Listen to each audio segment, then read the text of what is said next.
katika kituo chetu cha afya Nyarugusu, kituo ambacho kwa kweli kiuhalisia inahudumia maeneo mengi. Kata nyingi zina vifaa wagonjwa hapa na idadi ya madaktari wetu 23 pamoja na wataalamu wale wengine wa kisekta ambapo wapo jumla kama 32.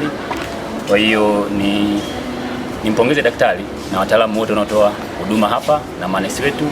Tunafanya kazi ile ile ambayo Dr. Samia Suluhu Hassan ametuasa kwamba tuhakikishe tunapeleka tabasamu kwa Watanzania, kwa sababu huduma hizi ni kwa ajili ya Watanzania, kwa ajili ya kina mama, kina baba, wagonjwa wetu wanakuja kujifungua hapa, dada zetu.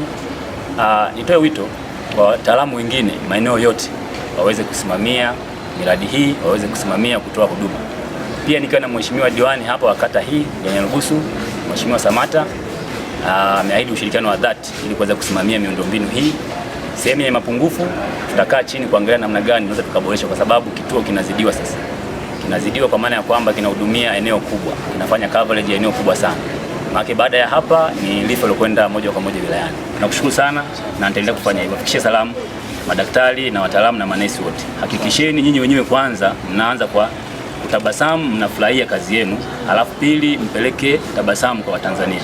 Na kwa sababu ndo wito wa Dr. Samia Suluhu Hassan, lazima tuhakikishe wananchi wetu tunatoa huduma. Pia zile kauli ngumu kutoa kwa watu wetu, hata kama una stress zako kidogo zipungue zile kauli, kwa sababu wao wanakuja kuijia huduma hapa wako na stress. Kwa hiyo lazima wewe unabafa, unapokea na unatoa ushauri mzuri kwa ajili ya huduma za. Fred Felician ni kaimu mganga mfawidhi kituo cha afya Nyarugusu.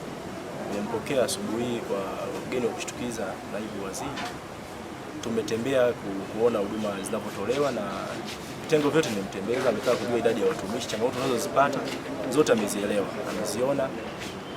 Akiwa na mheshimiwa diwani wameahidi baadhi ya changamoto ambazo ni ndogo ndogo hizi zilizokuwa nazo watatusaidia hivi karibuni, huduma iendelee, wananchi waendelee kupata huduma kama kawaida. Mimi nawakaribisha tena, karibuni Nyarugusu. Tunaendelea hivi japokuwa tunazidiwa kwa eneo tunalo capture tunazidiwa, lakini